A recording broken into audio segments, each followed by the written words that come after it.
L'homme mystérieux de Sourate Yassine, le messager sacrifié et le cri du ciel. Bienvenue dans cette histoire fascinante où mystère, sacrifice et foi se rencontrent. Découvrez aujourd'hui l'histoire de l'homme mystérieux de Sourate Yassine, le messager sacrifié et le cri du ciel. Avant de plonger dans ce récit puissant, n'oubliez pas de vous abonner à notre chaîne, d'aimer cette vidéo et de partager vos réactions dans les commentaires. Votre soutien nous aide à vous apporter encore plus d'histoires captivantes comme celle-ci. Alors, préparez-vous à être ébloui et à découvrir un aspect méconnu de l'histoire divine. Au 1er siècle de notre ère, la ville d'Antioche, aujourd'hui Antakya en Turquie, est un centre névralgique de commerce et de culture. Fondée par Séleucos Ier en 300 avant Jésus-Christ, elle est surnommée la Reine de l'Orient en raison de sa splendeur et de son importance stratégique. Sous le règne de l'Empire romain, Antioche est gouvernée par des rois locaux affiliés à Rome. La population est un mélange hétéroclite de Grecs, de Romains, de Juifs et de diverses autres ethnies, reflétant une mosaïque de croyances et de pratiques religieuses. C'est dans ce contexte que la ville sombre dans l'idolâtrie, s'éloignant des enseignements monothéistes précédemment établis. Selon les exégèses islamiques, notamment celle d'Ibn Kathir, Allah décide de guider le peuple d'Antioche en envoyant 3 messagers. Ces émissaires sont identifiés comme étant les disciples de Jésus, Isa, paix sur lui. Les noms souvent mentionnés sont Jean, Yahya, Jude, Yahya et Simon-Pierre, Shamoun. Antioche est alors une ville florissante, un carrefour où se mêlent influences grecques, romaines et orientales. Les temples dédiés à Zeus, Apollon et Artémis témoignent d'une ferveur païenne profondément enracinée. Les habitants, influencés par les philosophies hellénistiques, oscillent entre polythéisme et cultes impériaux. L'élite intellectuelle, nourrie par le stoïcisme et le néoplatonisme, considère souvent les croyances monothéistes comme archaïques et contraires à la liberté de penser. Les 3 messagers pénètrent dans cette cité foisonnante, se mêlant en marchant sur la grande place d'Antioche, où les voix s'élèvent dans un tumulte d'échanges commerciaux.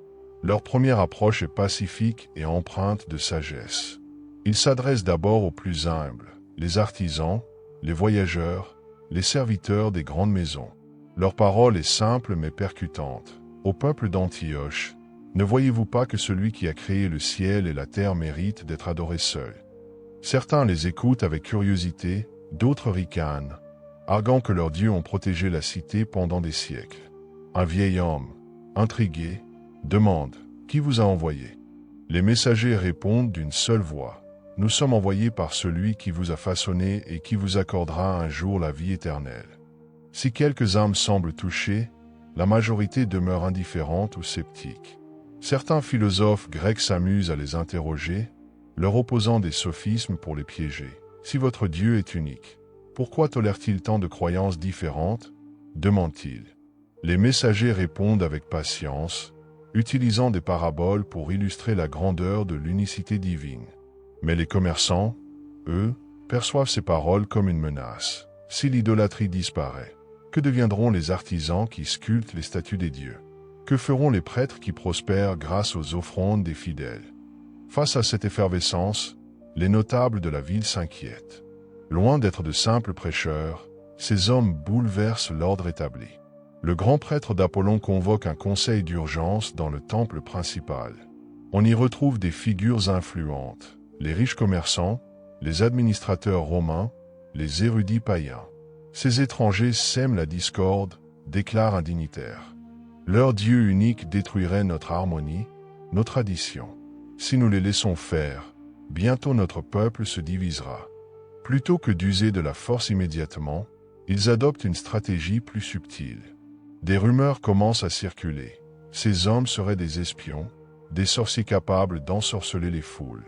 D'autres prétendent qu'ils cherchent à semer la rébellion contre Rome, un crime qui leur vaudrait une exécution immédiate. Un jour, les messagers sont interpellés publiquement sur la grande place d'Antioche, face à une foule nombreuse. Les notables les défient. Si vous êtes véritablement envoyé par un Dieu unique, prouvez-le. L'un des messagers s'avance calmement et répond « Notre preuve est dans la création elle-même. Regardez autour de vous, le soleil se lève-t-il grâce à une idole de pierre? La pluie tombe-t-elle sous l'ordre d'un homme? N'est-ce pas le même Créateur qui a ordonné ces choses? La foule murmure. Certains hochent la tête, comme frappés par la logique implacable de ces paroles. Mais les notables ne se laissent pas démonter. Ce sont des illusions, s'écrie un érudit.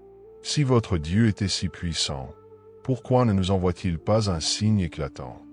Les messagers, conscients que la foi ne repose pas uniquement sur les miracles, rétorquent, les signes sont partout, mais vous êtes aveugles à la vérité. Vous demandez un miracle, mais en réalité, vous ne voulez pas croire. Le débat s'envenime. Certains citoyens commencent à défendre les messagers, tandis que d'autres, influencés par la peur et les rumeurs, les accusent de vouloir renverser l'ordre établi. Ainsi, l'arrivée des messagers marque le début d'une lutte entre la foi et l'aveuglement, la vérité et la manipulation. Leurs paroles résonnent à travers la cité, semant le doute et l'espoir dans le cœur des habitants. Mais la réaction des puissants annonce déjà les épreuves à venir. À la périphérie d'Antioche, loin du tumulte des temples païens et des intrigues des notables, vit un homme humble et respecté, Habib al-Najjar. Charpentier de son état, il gagne sa subsistance de ses propres mains, dans l'honnêteté et la simplicité.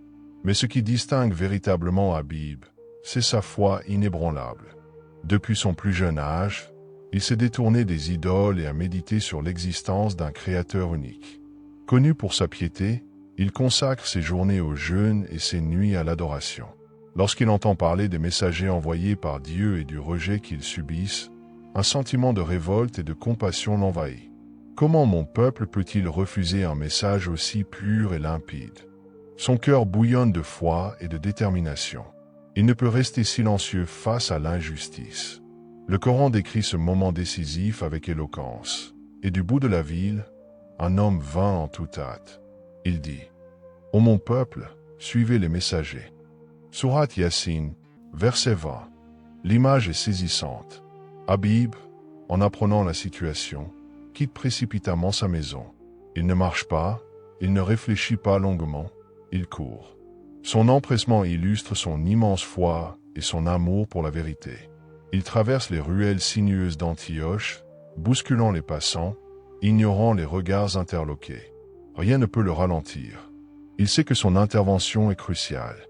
Arrivé au centre de la ville, là où les messagers font face aux accusations et aux moqueries, il prend la parole d'une voix forte et vibrante. « Ô mon peuple, suivez les messagers. » Les habitants, surpris de voir cet homme connu pour sa sagesse s'exprimer avec une telle ferveur, se tournent vers lui. Certains murmurent. Lui, Habib, prend leur défense. Habib ne s'arrête pas là. Il cherche à éveiller les consciences, à les amener à réfléchir. Il met en avant l'honnêteté des messagers. Ils ne demandent aucune rétribution et sont sur la voie de la droiture. Il sait que le peuple d'Antioche est attaché à ses traditions, mais il tente de leur faire comprendre que la vérité ne dépend ni du nombre de croyants ni de l'ancienneté d'une pratique. La raison doit primer. Il poursuit avec une logique implacable. Pourquoi ne serais-je pas adorateur de celui qui m'a créé? Et c'est vers lui que vous serez ramenés. Sourate Yassine, verset 22. Par cette parole, il met en avant l'évidence de l'existence d'un Dieu unique. Qui d'autre que le Créateur de l'univers mérite l'adoration? Mais la foule, endurcie par des années d'idolâtrie et d'orgueil, reste hostile. Certains voient en lui un traître, d'autres un insensé. Tu renies nos dieux pour suivre ces étrangers, lui lance-t-il avec mépris. Les notables, voyant que Habib commence à influencer certains esprits, décident d'agir rapidement. Ils murmurent entre eux, si nous laissons cet homme continuer, d'autres pourraient douter. L'un d'eux, un prêtre influent, s'avance et interpelle Habib. Prouve-nous que ton Dieu est meilleur que les nôtres. Où sont ces miracles? Habib, imperturbable, répond avec sagesse. Mon miracle est la vérité elle-même. Regardez le ciel, les montagnes, les rivières. Tout cela est l'œuvre du Créateur. Vos idoles ont-elles jamais fait la pluie? Ont-elles jamais fait pousser une seule graine? Un silence s'installe. Certains baissent les yeux, troublés. Mais l'orgueil et la peur des conséquences prennent le dessus. L'un des chefs s'écrie. Cet homme est dangereux. Il veut détruire nos traditions. Ainsi, malgré la force de ses arguments, Habib se retrouve face à un peuple obstiné. prêt à tout pour défendre ses croyances erronées. Sentant que son temps est compté, Habib livre son dernier message avec une sincérité poignante. « Ô mon peuple, vous refusez la vérité alors qu'elle est devant vous. Mais sachez que la patience divine a des limites. Un jour viendra où vous comprendrez votre erreur, mais ce sera trop tard. Les visages se durcissent, les regards se chargent de haine. L'attention est à son comble. Habib a bravé la foule, les notables, les traditions, par amour de la vérité. Il sait qu'il a signé son propre arrêt de mort. L'épreuve ultime approche. Son destin est scellé, mais son nom résonnera à jamais dans l'histoire. Les paroles de Habib résonnent encore sur la place d'Antioche. Un instant, un silence pesant s'installe, comme si le cœur de certains vacillait devant la vérité qu'il venait d'énoncer. Mais très vite, l'orgueil, la peur du changement et l'influence des notables prennent le dessus. Un prêtre païen s'écrie « Cet homme blasphème contre nos dieux. Il sème le doute et la division. » D'autres reprennent en chœur, leur voix s'élevant dans un tumulte furieux. Il mérite la mort. Le peuple, manipulé par ses dirigeants, se laisse emporter par la colère. Les visages se crispent de rage, les poings se serrent, et bientôt une foule en furie se précipite sur Habib. Le vieil homme est saisi sans ménagement. Certains le frappent, d'autres le poussent au sol. Son humble tunique est déchirée, son visage marqué par les coups. Mais au lieu de crier ou de supplier, Habib garde son calme. Son regard reste empli de paix et de certitude. L'un des chefs s'approche et d'un ton froid, lui lance « Renie tes paroles, et nous te laisserons en vie. » Habib, souffle court, redresse la tête et répond avec fermeté « Il n'y a qu'un seul Dieu, et vous êtes dans l'erreur. » Sa voix, bien que faible, porte une force inébranlable. C'en est trop pour la foule. Il se jette sur lui, le traîne jusqu'à l'extérieur de la ville et commence à le lapider. Les pierres pleuvent sur lui, déchirant sa peau, meurtrissant son corps. Mais Habib ne crie pas de douleur. Il invoque son Seigneur dans un murmure, ses lèvres tremblantes prononçant des paroles d'amour et de soumission. Alors que son souffle s'amenuise et que ses yeux se ferment, une lumière éclatante l'enveloppe. Un voile se lève, et il contemple une vision céleste qui dépasse tout ce qu'un homme peut imaginer. Le Coran décrit ce moment sublime. Il lui fut dit « Entre au paradis ». Il dit « Si seulement mon peuple savait ». Sourate Yassine, verset 26. Le paradis s'ouvre devant lui. Une brise douce caresse son visage. Les douleurs de son corps s'effacent, remplacées par une sérénité absolue. Mais malgré cette récompense grandiose, son dernier souhait n'est pas pour lui-même, mais pour son peuple. Même dans la mort, son cœur demeure rempli de compassion. Si seulement mon peuple savait. Savait quoi?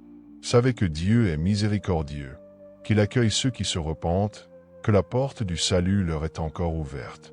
Mais le peuple d'Antioche ne prend pas conscience de son erreur. Ils se réjouissent même d'avoir fait taire celui qu'ils considéraient comme un fauteur de troubles. Ils retournent à leurs idoles, convaincus d'avoir défendu leurs croyances. Ce qu'ils ignorent, c'est que la patience divine touche à sa fin. Le destin d'Antioche est désormais scellé. Un châtiment terrible approche, prêt à s'abattre sur ceux qui ont rejeté les messagers et martyrisé le juste. Après le martyre de Habib, un silence pesant s'abat sur la ville. Ses bourreaux, convaincus d'avoir triomphé, célèbrent leur victoire. Pourtant, le ciel semble plus sombre, l'air plus lourd, comme si la nature elle-même retenait son souffle avant l'inévitable. Puis vient le cri céleste, une punition soudaine et foudroyante, évoquée dans le Coran. Il n'y eut qu'un seul cri, et les voilà éteints. Sourate Yassine, verset 29. Un hurlement terrifiant, une onde de choc invisible qui traverse la ville. En un instant, les oppresseurs sont réduits au silence. Leur palais s'écroule, leur place animée devient un champ de ruines. Là où l'orgueil régnait, il ne reste que désolation. Les corps sont figés, la vie s'est envolée. Ceux qui se moquaient de Habib et rejetaient les messagers disparaissent sans laisser de traces. Si Antioche a été châtiée, la mémoire de Habib traverse les siècles. Aujourd'hui, à Antakya, la mosquée Habib al-Najjar se dresse en son honneur. Construite sur les vestiges d'anciennes civilisations, elle rappelle l'histoire d'un humble charpentier qui osa défier l'injustice. Les croyants qui s'y rendent ne viennent pas seulement prier. Ils viennent méditer sur son sacrifice, se rappeler que la foi véritable exige parfois du courage face à l'oppression. L'histoire de Habib al-Najjar dépasse les frontières et les époques. Elle illustre un combat éternel, celui de la vérité contre l'ignorance, de la foi contre l'arrogance. Elle rappelle que les oppresseurs peuvent sembler triompher un instant, mais que la justice divine finit toujours par s'imposer. Et surtout, elle nous enseigne que même un homme seul, armé de foi et de sincérité, peut marquer l'histoire bien plus que des empires entiers.